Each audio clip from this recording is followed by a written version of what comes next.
আব্দুল্লাহ যখন উত্তর দিছে সব সাহাবীদের টনক নড়েছে। এরপর থেকে কোনো ক্যাবিনেট মিটিং এ আর কোন সাহাবারা কোনো প্রশ্ন করে নাই, আওয়াজ করে পড়েন সুবহানাল্লাহ। বিশ্বনবী আব্দুল্লাহ ইবনে আব্বাসকে দ্য এডুকেটর অফ দ্য উম্মাহ, উম্মার শিক্ষাবিদ হিসেবে গ্রহণ করেছেন। আওয়াজ করে পড়তে হবে আল্লাহু আকবার। সাহাবীদের নামগুলো মনে থাকবে। এক নম্বরে আবু মাহজুরা, মুয়াজ্জিন বানাইছেন। যায়েদ ইবনে সাবিত, দোভাষী, ট্রান্সলেটর অফ প্রফেট, এবং তিনি ছিলেন বিশ্বনবীর ব্যক্তিগত সচিব। মুসআব ইবনে উমাইর, the first ambassador and diplomat of Islam. আব্দুল্লাহ ইবনে আব্বাস, এই উম্মার সবচেয়ে বড় এডুকেটর, শিক্ষাবিদ। আরেকজন ছিল আব্দুল্লাহ ইবনে মাসউদ রাদিয়াল্লাহু তাআলা। দুই আব্দুল্লাহ, আব্বাস গেল, আরেকজন হচ্ছে মাসউদ। মক্কার তরুণ, ছাগল পালতো মুশরিকের বিশ্বনবী আর আবু বকর রাদিয়াল্লাহু তাআলা আনহু একবার গেলেন, যে দেখে এই তরুণ দাঁড়ায় আছে। বিশ্বনবী বলেন আমি খুব কোরআন কম্পাইলেশনের প্রজেক্ট ম্যানেজার ছিল যায়েদ বিন সাবিত রাদিয়াল্লাহু তাআলা। কোরআন কম্পাইলেশনের প্রজেক্ট ম্যানেজার। দেখেন উনারে মাথায় হাত দিয়ে আজান শিখায় নাই, সুবহানাল্লাহ কইবেন না? তাহলে প্রথম সাহাবী আবু মাহজুরাকে মুয়াজ্জিন বানাইলেন, যায়েদ বিন সাবিতকে ব্যক্তিগত সচিব আর দোভাষী বানালেন, মুসআব ইবনে উমাইর রাদিয়াল্লাহু তাআলা আনহুকে ইসলামের প্রথম অ্যাম্বাসেডর বানালেন। আল্লাহ তাআলা দয়া করে আমাদেরকে এই মানব সম্পদ দিয়েছেন। আসুন আমাদের এই মানুষগুলোকে আমরা সোনার মানুষ বানাই। রাজি আছেন তো সবাই? রাজি আছেন? মানুষ পারে না এমন কোনো কিছু নাই, চাইলে সব পারে। এজন্য মানুষকে তারবিয়া দিতে হবে, যথাযথভাবে তাদেরকে গড়তে হবে। আসুন আমরা সিরাতের আয়নায় বিশ্বনবীর জীবনী থেকে দেখি তিনি কিভাবে হিউম্যান রিসোর্সকে ম্যানেজ করতেন। যদি আপনাদের সময় হয় দু একটা উদাহরণ দিয়ে আজকে আমি আমার আলোচনার বিদায় নিব। হবে সময় হবে কয়েক মিনিট? হ্যাঁ, শান্ত থাকবেন তো? শান্ত থাকবা? হ্যাঁ ঠিক আছে। এই ধাক্কার মধ্যে ঢুকছে, এবার মজা বুঝতেছো তো? হ্যাঁ, মানা করছিলাম না? ঠিক আছে, টের পাও। হ্যাঁ ঠিক আছে। যে আওয়াজ করবে আমি ওকে দেখতেছি, কে কে আওয়াজ করে দেখতেছি। শেষ কথা, শেষের দিকে চলে আসছি। বিষ্ণু ইসলাম কিভাবে হিউম্যান রিসোর্সকে ম্যানেজ করতেন, মজার কথা আছে কয়েকটা, বলে বিদায় নিব। এই 2019-এর সরকার তাদেরকে দিয়েছে, তারা রিনোভেশন নির্মাণ শেষে 738 কোটি টাকা অতিরিক্ত বেঁচে গেছিল। এটা আবার গভর্নমেন্টের হাতে বুঝাই দিয়ে তারা বিদায় নিচ্ছে। আমরা কেন এমন হইতে পারলাম না? জাপানের ওরাও মানুষ, আমরাও মানুষ, তার মানে মানুষে মানুষে পার্থক্য আছে না নাই? আচ্ছা, জাপানের দুইটা উদাহরণ দিলাম, এবার আমার দেশের দুইটা উদাহরণ দিব না? হ্যাঁ, বাংলাদেশের দুইটা উদাহরণ দিই। এক নম্বর উদাহরণ, গত সপ্তাহে আপনারা জানেন কক্সবাজার আমার একটা প্রোগ্রাম ছিল, তো হেলিকপ্টারে গিয়েছিলাম। ফেনী জেলা যখন পার হচ্ছি আমি দেখলাম 3টা উইন্ডমিল চিনেন তো? বিশাল পিলার, 3টা-4টা পাখা থাকে। বায়ু বিদ্যুৎ কেন্দ্র, বাংলাদেশের প্রথম বায়ু বিদ্যুৎ কেন্দ্র এটা। মুহুরী প্রজেক্ট বলে এটা, সম্ভবত মুহুরী প্রজেক্ট।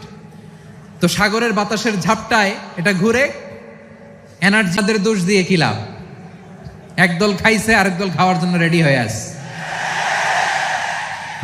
আমরা এরকম চাই না। আমরা চাই স্বাধীন সার্বভৌম বাংলাদেশ। আমরা চাই দুর্নীতিমুক্ত বাংলাদেশ। আমি নিউজটা যে কতবার বললাম, এটা কি সম্ভব? 3.25 লাখ কোটি টাকা লুটপাট, মানে লুটপাট করতে করতে এদেশের জনগণকে ফুটপাতে বসায় দিচ্ছে। প্রিয় ভাইয়েরা, তাহলে জাপানের মানুষও মানুষ, আমরাও মানুষ। সিদ্ধান্ত আপনার, কোন মানুষ হবেন, ভালো মানুষ না খারাপ মানুষ? আজকের আলোচনার বিষয় হচ্ছে মানব সম্পদের উন্নয়ন, human resource development. It's a process to increase the capacity of knowledge, skill, capacity of the people of a country. একটা দেশের মানুষের জ্ঞান, তাদের দক্ষতা কি করে বাড়ানো যায়, বাড়িয়ে দেশের উন্নয়ন করানো যায়, এটাই হচ্ছে মানব সম্পদ উন্নয়নের মূল কথা। তাহলে মানব সম্পদ হচ্ছে কিভাবে এই মানব সম্পদকে ম্যানেজ করতেন বিশ্বনবী? He was a very good talent hunter, চৌকস ট্যালেন্ট হান্টার ছিল। কার মধ্যে কি ট্যালেন্ট আছে দেখলেই বুঝে ফেলতেন। সুবহানাল্লাহ পড়বেন না? কি নবী আমরা পেয়েছি! He was a very good talent hunter. আমার নবী তিনি চৌকস ট্যালেন্ট হান্টার ছিলেন। কার মধ্যে কি প্রতিভা বের করতেন, ওই প্রতিভাকে উনি কিভাবে মুমিন হইলেন, এই ঘটনাটা একটু আপনাদের শোনাতে চাই। তো আপনাদের তো সময় নাই হাতে, হ্যাঁ সময় আছে? এই জেনজি, এই জেনজি শেষ করে দিল আজকের প্রোগ্রামটা। 1 ঘন্টা ধাক্কা ধাক্কি করে কেমনে দাঁড়ায় আছে আমি বুঝলাম না।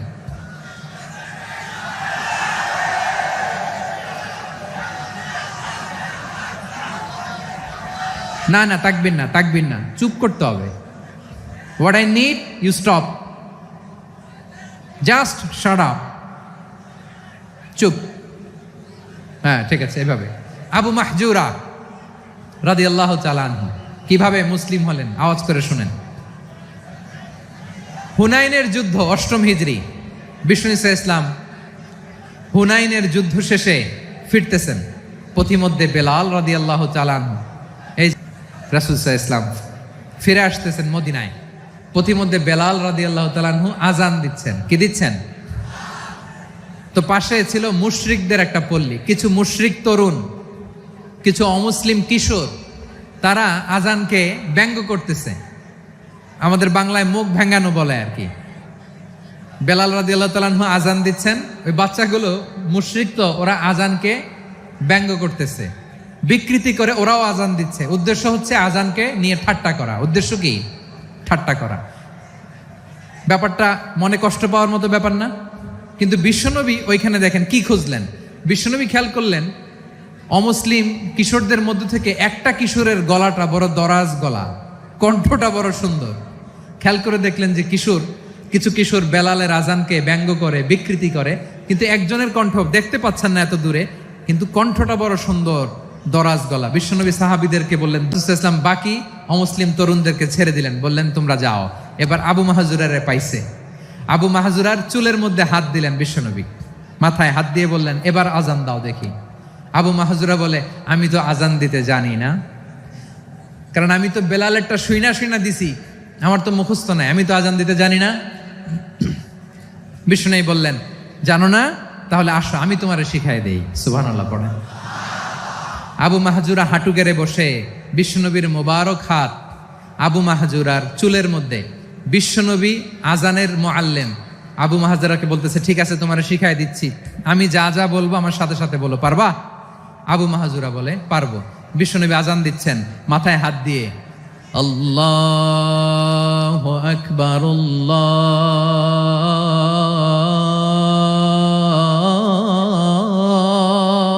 আকবার। গলার বেসটা বড় মজবুত, মেলোডিয়াস, সুমধুর কণ্ঠ। কে?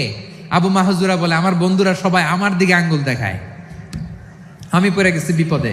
রাসূল সাল্লাল্লাহু আলাইহি ওয়াসাল্লাম বাকি অমুসলিম তরুণদেরকে ছেড়ে দিলেন, বললেন তোমরা যাও। এবার আপনি আমারে পড়ায় দেন লা ইলাহা ইল্লাল্লাহু মুহাম্মাদুর রাসূলুল্লাহ সাল্লাল্লাহু আলাইহি ওয়াসাল্লাম। বিশ্বনবীর সাথে দাঁড়িয়ে উনি শাহাদা পড়ে মুসলমান হয়ে গেলেন। এবার আবু মাহজুরা বলে ইয়া রাসূলুল্লাহ, ইয়া হাবিবাল্লাহ, আমি মুমিন হয়েছি, মুসলমান হয়েছি, আপনার কাছ থেকে আজান শিখার সৌভাগ্য আমি লাভ করেছি গো নবী। আমার কণ্ঠের বড় তারিফ করেছেন আপনি, আমার আজানকে আপনি পছন্দ করেছেন। একটা জিনিস আপনার কাছে চাই, আপনি আমাকে মক্কার মসজিদুল হারামের মুয়াজ্জিন হিসেবে অ্যাপয়েন্ট করে দেন। বিষ্ণু ঈসা ইসলাম বললেন যাও আবু মাহজুরা, আমি তোমাকে পৃথিবীর শ্রেষ্ঠতম মসজিদ মক্কার মসজিদুল হারামের মুয়াজ্জিন হিসেবে অ্যাপয়েন্ট করে দিলাম। দেখছেন কিভাবে ট্যালেন্ট হান্টিং করতে হয়, কিভাবে হিউম্যান রিসোর্স মানব সম্পদকে ব্যবহার করতে হয়। রাদিয়াল্লাহু তাআলা আনহু ওনার এই সুললিত কণ্ঠ ব্যবহার করে মসজিদুল হারামে এত সুন্দর করে আল্লাহু আকবার বলে আজান দিতেন।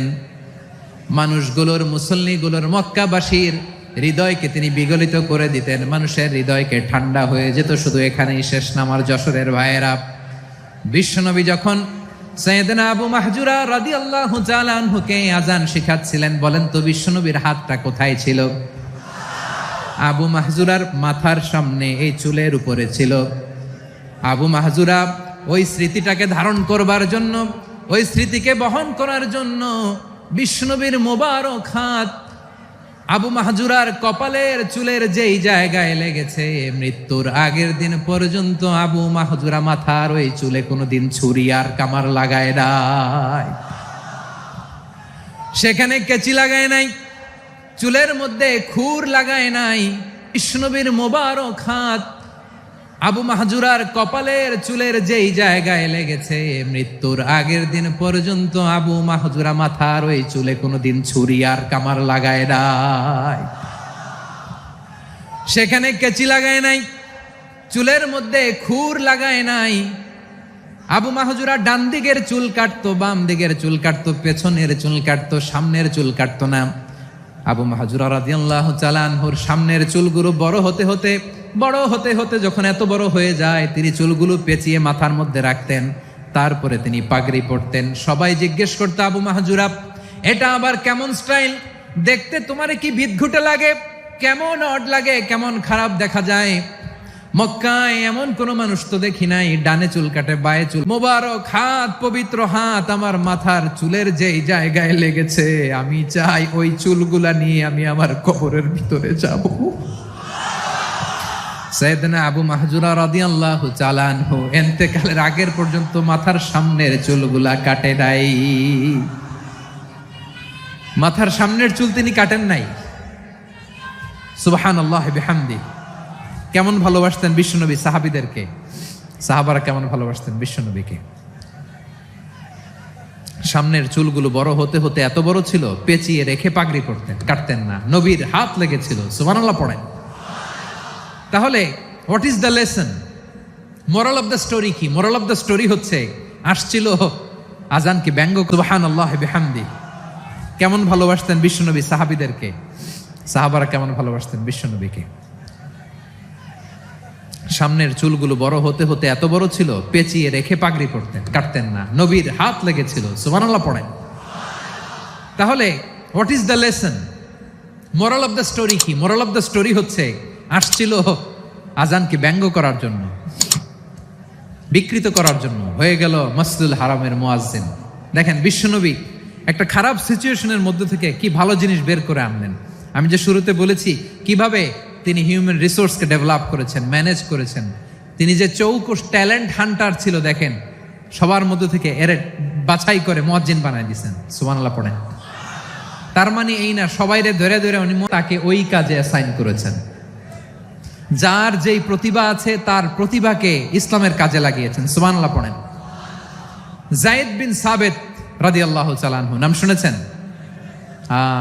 যশোর কথা বেরোয় না। যদি জিগায় সালমান খানের নাম শুনছেন, সবাই হাত তুলবে, জি হুজুর শুনছি, মানে সব দেখা শেষ। সালমান খান, আমির খান, অমুক খান, সব খান মুখস্থ, কিন্তু যায়েদ বিন সাবিতের নাম মুখস্থ নাই মুসলমানদের।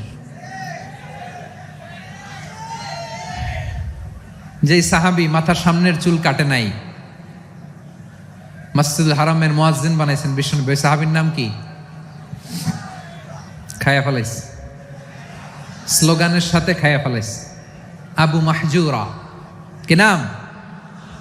আবু মাহজুরা আল জুমাহি রাদিয়াল্লাহু তাআলা আনহু। এই নামটা আজকে নিয়ে যাইতে হবে যশোর। আবু আকর্ষণ। বিশ্বনবী তাকে দায়িত্ব দিলেন, কোরআন যা নাজিল হয় তুমি লিখো, কাতিবুল ওয়াহি বানায় দিলেন। সুবহানাল্লাহ। যায়েদ বিন সাবিতরে আবার আজান শিখান নাই, কারণ তার মধ্যে বিশ্বনবী প্রতিভা দেখেছেন, একাডেমিক প্রতিভা। বিশ্বনবীর একাডেমিক প্রজেক্টগুলো তিনি হ্যান্ডেল করতেন। যায়েদ বিন সাবিত ছিল বিশ্বনবীর ব্যক্তিগত সচিব। কি ছিল? ব্যক্তিগত সচিব। বোঝেন নাই? বিশ্বনবীর ব্যক্তিগত সচিব এবং দোভাষী। ইহুদিরা কিছু লিখে দিলে এটার অর্থ বিশ্বনবীরে বুঝায় দিতেন। আবার ইহুদিদের কাছে কিছু লিখতে হলে তিনি লিখে দিতেন। বিশ্বনবী একদিন বললেন, ইন্নী ওয়াল্লাহি মা আমানু ইয়াহুদা আলা কিতাব। ইহুদিরা যে চিঠি পাঠায় অর্থ তো বুঝি না, আরেক ইহুদি আইনে অর্থ করা লাগে। আবার ইহুদিদের কাছে কিছু লিখে পাঠাইতে চাইলে আমরা তো লিখতে পারি না, ইহুদিরে দিয়ে লেখা লাগে। ওরা যে পয়রা শোনায় লিখে দেয়, আমি ওদের বিশ্বাস করি না। আমার নিজের আসলেন কোরআনকে সংকলনের দায়িত্ব দেয়া লাগবে, কোন সাহাবীকে দিবেন? সব সাহাবারা মিলে পরামর্শ করলেন। সাইয়েদনা আবু বকর, ওমর সবাই মিলে এই বিশাল কোরআন সংকলনের গুরু দায়িত্ব বিশ্বনবীর ব্যক্তিগত সচিব, বিশ্বনবীর দোভাষী, বিশ্বনবীর সিলেক্ট করাই লোক যায়েদ ইবনে সাবিত রাদিয়াল্লাহু তাআলা আনহুকে দিয়েছে।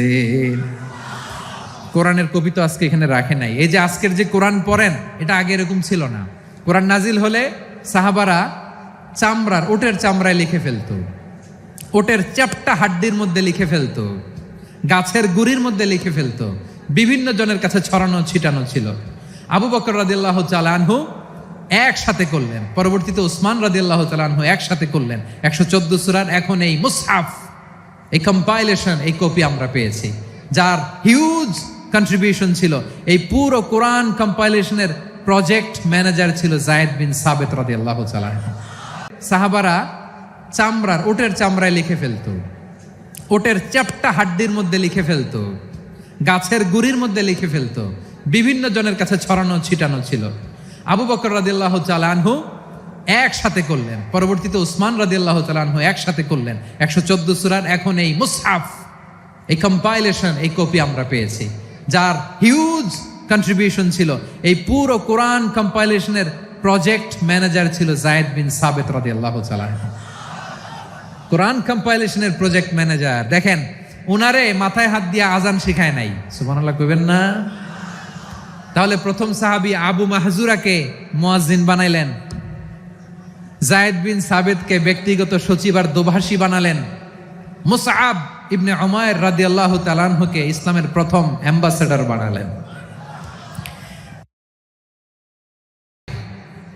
মুসআব কি নাম? নামটা কেমন লাগে? এই কয়েকজনের ভাল লাগে, বাকিদের ভাল লাগে না? ভাল লাগে? এই এই আর কয়েকটা মিনিট দেওয়া যাবে না আমাকে আল্লাহর রাস্তে? হ্যাঁ ঠিক আছে, আমি তোমাদেরকে ভালোবাসা দেখাবো, দোয়া করব যদি চুপ থাকো, একেবারে চুপ, কষ্ট সহ্য করো, বাকিরা যা সওয়াব পাবে তোমরা ডবল পাবা, যেহেতু কষ্ট বেশি, কিন্তু চুপ। 3 নম্বর সাহাবীর নাম মুসআব। এই ধাক্কাধাক্কি কেন? ধাক্কাধাক্কি কেন রে ভাই? ইসলামের প্রথম কূটনৈতিক, ইসলামের প্রথম ডিপ্লোম্যাট, প্রথম অ্যাম্বাসেডর মুসআব ইবনে উমাইর, মক্কার তরুণ যুবক। উনি পারফিউম লাগাইলে মানুষ দেখলেই বুঝতো এটা মুসআব লাগাইছে, এমন ড্যাশিং ফেসের ছিল, এমন স্মার্ট ড্যাশিং ফেস, এমন পার্সোনালিটির মানুষ ছিল মুসআব রাদিয়াল্লাহু তাআলা আনহু। কারণ যিনি ইসলামের স্পোকম্যান হবেন, মুখপাত্র হবেন, তার স্মার্ট হওয়ার দরকার আছে না নাই? আকাবার প্রথম শপথ যখন হলো, তাদের সাথে বিষ্ণু ঈসা ইসলাম মদিনাতে একজন মুখপাত্র পাঠালেন, ডিপ্লোম্যাটকে পাঠালেন, অ্যাম্বাসেডর অফ ইসলাম, তিনি হচ্ছেন মুসআব ইবনে উমাইর। পড়েন সুবহানাল্লাহ। বিশ্বনবী দেখলেন সে অনেক স্মার্ট, তার ডেডিকেশন আছে, সিনসিয়ারিটি আছে, এবং মদিনায় যে আউস খাজরাজ গোত্রের নেতাদের সাথে ডিল করতে হবে, ইহুদিদের সাথে ডিল করতে হবে, ওখানে একজন পাক্কা জানু খেলোয়াড়ের দরকার আছে না নাই? চুজিংটা, এই সিলেকশনটা এত সুন্দর ছিল, তিনি মদিনাতে যে বিশ্বনবী আসার আগেই মদিনার জমিনকে তিনি উর্বর করে ফেলছেন, প্রতিটা ঘরে ঘরে কালিমার দাওয়াত তিনি পৌঁছায় দিচ্ছেন। জুমার বিধান নাজিল হয়েছে, কিন্তু মক্কায় পরিবেশ নাই জুমা পালনের। বিষ্ণু ঈসা ইসলাম একজনকে দিয়ে খবর পাঠালেন, যাও মদিনায় মুসাবকে যে বলো, মুসাব তো আমার শিক্ষক, আমার স্পোকম্যান, মদিনাতে যেন তারা জুমা কায়েম করে। বিশ্বনবীর আগেই মুসাব মদিনার মুসলিমদেরকে নিয়ে মদিনায় প্রথম জুমা কায়েম করে ফেলছে। কোন সুবহানাল্লাহ। ডিপ্লোম্যাটদের কেমন হইতে হয়, অ্যাম্বাসেডারের কেমন হইতে হয়, মুসআব রাদিয়াল্লাহু তাআলা আনহুর কাছ থেকে শিখে নাও। মুসআব নামটা কেমন লাগে? যশোর, যাদের সন্তান হবে, ছেলে সন্তান, আমার রাস্তায় পাইলে সবাই জিজ্ঞেস করে, হুজুর একটা নাম দেন, আমার ছেলে হবে যশোর। ইবনে আব্বাস রাদিয়াল্লাহু তাআলা আনহু, বিশ্বনবীর কাজিন, চাচাতো ভাই। আবার মাইমুনা রাদিয়াল্লাহু তাআলা আনহু, মাইমুনা নবীর স্ত্রী, তিনি ছিলেন আব্দুল্লাহর আপন খালা। তো নবীর বউ যদি উনার খালা হয়, নবী তার কি? বুঝে নাই, নবী তার কি?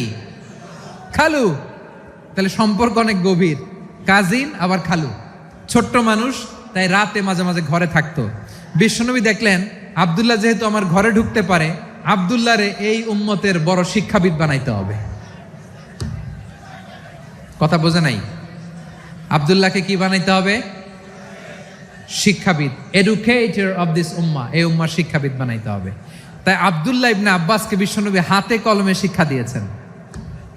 আহারে, আর শেষ করে দিচ্ছি, এরপর আওয়াজ করবে। এই যে এগুলো কি আমি বুঝলাম না। আমি বললাম না সব করা যাবে, বসে যাও, শুয়ে যাও, চলে যাও, আওয়াজ করা যাবে না। অন্যকে বসো এটাও বলার দরকার নেই, জাস্ট এদিকে তাকাও। আল্লাহ। আব্দুল্লাহ ইবনে আব্বাস রাদিয়াল্লাহু তাআলা আনহু, ওনাকে বিশ্বনবী হাতে কলমে শিক্ষা দিয়েছেন, যেহেতু উম্মতের শিক্ষাবিদ হবেন, এডুকেটর হবেন। তো বিশ্বনবী রাতে যখন তাহাজ্জুদ পড়তেন, ছোট্ট আব্দুল্লাহ ঘরে থাকতো। বুঝতে পেরেছেন? ছোট্ট মানুষ তো ঘরে থাকতেইছেন। ছোট্ট আব্দুল্লাহ ওযু করে দাঁড়াইছে। আচ্ছা বলেন তো, ইমাম আর মুসল্লি মোট যদি দুইজন হয়, একজন ইমাম একজন মুসল্লি, তো মুসল্লি ইমামের কোন দিকে দাঁড়াবে? ডানে দাঁড়াবে। ছোট্ট আব্দুল্লাহ বুঝে নাই, বিশ্বনবী তাহাজ্জুদ শুরু করেছেন, উনি একতেদা করছেন আর দাঁড়াইছেন বায়ে। কোথায় দাঁড়িয়েছেন? আব্দুল্লাহ বলেন, যখন আমি বায়ে দাঁড়ালাম, আখাযা রাসূলুল্লাহ সাল্লাল্লাহু আলাইহি ওয়াসাল্লাম উযুনি আল ইউমনা ইয়াফতিলুহা, বিশ্বনবী নামাজরত অবস্থায় আমার কান ধরে টেনে আমার ডান দিকে এনে দাঁড় করায় দিলেন। পড়েন সুবহানাল্লাহ। দেখেন, হাতে কলমে শিক্ষা। আর জীবনে ভুল হবে? কথা কয় না, আর ভুল হবে? আর ভুল হবে না। এভাবে বিশ্বনবীর অনেক সঙ্গ পেয়েছেন, সফর করেছেন, একই বাহনে বসেছেন, এক বাহনে বসে লম্বা নাসিহত করেছেন, বলেছেন, ইয়া গোলাম ইহফাজিল্লাহ ইয়াহফাজকা ইহফাজিল্লাহ তাজিদহু তুজাহাক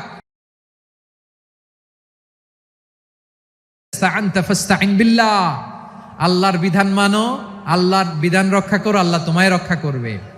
আব্দুল্লাহ, চাইতে হলে আল্লাহর কাছে চাও, সাহায্য চাইতে হলে আল্লাহর কাছে সাহায্য চাও। মনে রেখো, গোটা বিশ্বের সবাই যদি তোমার সাহায্য করতে চায়, ততটুকুই করতে পারবে যতটুকু আল্লাহ তোমার নসিবে রেখেছে। গোটা বিশ্ব যদি তোমার বিরুদ্ধে ষড়যন্ত্রে দাঁড়িয়ে যায়, ক্ষতি ততটুকু করতে পারবে যতটুকু তোমার জন্য বরাদ্দ আছে। এর বাইরে কিছু করতে পারবে না। আওয়াজ করে বলেন ঠিক কিনা? এভাবে হাতে কলমে শিখিয়েছেন, বিশ্বনবীর সঙ্গ পেয়েছেন। ওনাকে বিষ্ণু ইসলাম শিক্ষাবিদ, এডুকেটর অফ দিস উম্মাহ হিসেবে সিলেক্ট করেছেন, হাতে কলমে শিখিয়েছেন। বিশ্বনবী একবার প্রকৃতির ডাকে সাড়া দিয়ে এসেছেন। এখন কি করতে হবে? নামাজের জন্য ওযু করতে হবে। বিশ্বনবী এসেই দেখেন ওযুর বদনায় পানি ভরা, খুশি হয়ে গেলেন, বললেন, কে রেখেছে পানি? একজন বললেন, আল্লাহুম্মা ফাক্কিহু ফিদ্দীন ওয়া আল্লিমহু তা'ওয়িল, আল্লাহ তুমি আব্দুল্লাহকে দ্বীনের বুঝ দিও আর কোরআনের তাফসীর শিক্ষা দিও। বিশ্বনবীর এই দোয়া এমন লাগছে, উনি রাইসুল মুফাসসিরিন, এই পৃথিবীতে যত মুফাসসির ছিল, যত মুফাসসির আসবে, সকল মুফাসসিরের সম্রাট হিসেবে স্বীকৃত হয়েছেন। আব্দুল্লাহ ইবনে আব্বাস, বিশ্বনবী ওনারে আজান শিখান নাই, বিশ্বনবী ওনারে ল্যাঙ্গুয়েজ শিখান নাই, বিশ্বনবী ওনারে অ্যাম্বাসাডর বানান নাই, হাতে কলমে শিক্ষা দিয়েছেন। ছোট্ট মানুষ, বিশ্বনবী ইন্তেকাল করলেন, আবু বকরের সময় গেল, ওমরে ফারুকের খেলাফত, তখনও তিনি তরুণ। ওমরে ফারুক রাদিয়াল্লাহু তাআলা আনহু ওনার ক্যাবিনেট মিনিস্ট্রির বৈঠকে এই আব্দুল্লাহ ইবনে আব্বাসকে পাশ দিয়ে বসায় রাখতেন। বয়স্ক সাহাবারা এটা পছন্দ করতো না। তারা বলতো, ঘটনা কি? আব্দুল্লাহর মতো ছেলে নাতি আমাদের আছে, এরা কেন রাখে ওমরে ফারুক? ওমরে ফারুক এটা টের পেলেন। তিনি বুঝতে পারলেন যে ক্যাবিনেট মেম্বাররা এটা পছন্দ করে না, ছোট্ট আব্দুল্লাহরা কেন রাখি, কেন? আরেকজন বললেন, বিজয় হওয়ার পর আমাদের বেশি বেশি আল্লাহর বরত্বের ঘোষণা দিতে হবে, এটা উদ্দেশ্য। ওমরে ফারুক বললেন, না, হয় নাই, যারা জিজ্ঞেস করেন কেউ পারে না। সব শেষে বিশ্বনবী ছোট্ট আব্দুল্লাহরে বলেন, আব্দুল্লাহ, ইদা জা নাসরুল্লাহি ওয়াল ফাত, এর দ্বারা উদ্দেশ্য কি বলতো? ছোট্ট আব্দুল্লাহ বলেন, হুয়া আজালু রাসূলিল্লাহ, এই আয়াত দ্বারা বিশ্বনবীর বিদায়কে উদ্দেশ্য নেওয়া হয়েছে। ওমরে ফারুক বললেন, হাযা হুয়া, এটাই তো সঠিক উত্তর, এটাই সঠিক তাফসীর এই আয়াতের। কারণ ইদা জা নাসরুল্লাহি ওয়াল ফাত, যখন আল্লাহর সাহায্য আর বিজয় আসবে, ওয়া রাআইতান নাসা ইয়াদখুলুনা ফি দীনিল্লাহি আফওয়াজা, আপনি দেখবেন দলে দলে ঢলে ঢলে বানের পানির মতো মানুষ ইসলামের দিকে ঢুকতেছে, ইসলামের বিজয় হয়েছে। তো ইসলামের বিজয়ের মিশন নিয়ে নবী আসছে, বিজয়ী যখন হয়ে গেছে, এখন তো নবীর বিদায় হবে। জোরে বলেন ঠিক কিনা? কোন সাহাবী এই সূক্ষ্ম কথাটা ধরতে পারে নাই। ওই আব্দুল্লাহ যখন উত্তর দিছে, সব সাহাবীদের টনক নড়েছে। এরপর থেকে কোনো ক্যাবিনেট মিটিং এ আর কোন সাহাবারা কোনো প্রশ্ন করে নাই। আওয়াজ করে পড়েন সুবহানাল্লাহ। বিশ্বনবী আব্দুল্লাহ ইবনে আব্বাসকে দ্য এডুকেটর অফ দ্য উম্মাহ, উম্মার শিক্ষাবিদ হিসেবে গ্রহণ করেছেন। আওয়াজ করে পড়তে হবে আল্লাহু আকবার। সাহাবীদের নামগুলো মনে থাকবে? 1 নম্বরে আবু মাহজুরা, মুয়াজ্জিন বানাইছেন। যায়েদ ইবনে সাবিত, দোভাষী, ট্রান্সলেটর অফ প্রফেট, এবং তিনি ছিলেন বিশ্বনবীর ব্যক্তিগত সচিব। মুসআব ইবনে উমাইর, the first ambassador and diplomat of Islam. আব্দুল্লাহ ইবনে আব্বাস, এই উম্মার সবচেয়ে বড় এডুকেটর, শিক্ষাবিদ। আরেকজন ছিল আব্দুল্লাহ ইবনে মাসউদ রাদিয়াল্লাহু তাআলা আনহু। দুই আব্দুল্লাহ, আব্বাস গেল, আরেকজন হচ্ছে মাসউদ। মক্কার তরুণ, ছাগল পালতো মুশরিকের। বিশ্বনবী আর আবু বকর রাদিয়াল্লাহু তাআলা আনহু একবার গেলেন, যে দেখে এই তরুণ দাঁড়ায় আছে। বিশ্বনবী বলেন, আমি খুব ক্ষুধার্ত, তোমার কাছে কি দুধ আছে ছাগলের? আব্দুল্লাহ ইবনে মাসউদ বলে, আছে। ওয়ালাকিন আনা মুতামান, কিন্তু যে দুধ আছে এটা আমানতের, আমি দিতে পারবো না। বিশ্বনবী এইটা শুনেই তারা টার্গেট করে ফেলছে। আনা মুতামান, দুধ আছে কিন্তু এটা আমার মালিকের, আমি তো দরদ দেখায় আমার মালিকের দুধ আপনি পথিক, আপনারা দিতে পারি না। বিশ্বনবী টার্গেট করে ফেলছেন, এরে আমার কাজে লাগাইতে হবে। বিশ্বনবী বললেন, আচ্ছা ঠিক আছে, দুধ দিও না, কিন্তু এমন ছাগি আছে কিনা যেই ছাগির সাথে কোনো ছাগলের মিলন হয় নাই, তার ওলানে দুধও আসে নাই, বাচ্চাও নাই, এরকম ছাগির থেকে যদি আমি দুধ খাই তাহলে তো সমস্যা নাই। বলতেছে, এরকম ছাগির থেকে দুধ খাইলে সমস্যা নাই, কারণ এরকম ছাগির ওলান থেকে দুধ আসবেও না। বলতেছে, ঠিক আছে, এরকম একটা ছাগি নিয়ে আসা হলো। বিশ্বনবী বিসমিল্লাহ বলে ওই ছাগির ওলানে হাত দিলেন। হাত দিতে দেরি, পুরো ওলানটা দুধে ভরে যেতে দেরি হয় না। বিশ্বনবী আর আবু বকর রাদিয়াল্লাহু তাআলা আনহু নাযিল হয়, আর আমি আপনার সামনে কোরআন পড়বো। বিশ্বনবী বললেন, ইন্নী উহিব্বু আন আসমাআহু মিন গায়রি, আমি নিজে পড়তে যেমনি ভালোবাসি, অন্যে পড়ুক আমি শুনবো, এটাও আমি ভালোবাসি। সূরা নিসা তিনি তেলাওয়াত করে শুনিয়েছেন। এমন সূক্ষ্ম বিষয় বিশ্বনবী উনাকে ধরিয়ে দিয়েছেন। উনি হয়ে গিয়েছেন আব্দুল্লাহ ইবনে আব্বাস, হয়েছেন রাইসুল মুফাসসিরিন, উনি হয়ে গিয়েছেন ফাকিহুল উম্মাহ। উনার চাইতে বড় ফকি এই পৃথিবী আর দেখবে না। চিল্লায় বলেন সুবহানাল্লাহ। উনি বলতেন, ওয়াল্লাহি ওয়াল্লাহি ইল্লাযী লা ইলাহা গায়রু মা উনজিলাত সূরাতুন ইল্লা ওয়া আনা আ'লামু আইনা উনজিলাত ওয়া ফীমা উনজিলাত। বিশ্বনবী এমন ভাবে কোরআনের দার্স আমাকে দিয়েছেন, কোরআনে যত সূরা নাজিল হয়েছে, যেখানে নাজিল হোক না কেন আমি জানি এটা কোথায় নাজিল হয়েছে এবং কোন প্রেক্ষাপটে নাজিল হয়েছে। এমন একটা সূরা নাই যে সূরার কোথায় নাজিল হয়েছে আমি মাসুদের জানা নাই, কোন প্রেক্ষাপটে নাজিল হয়েছে আমার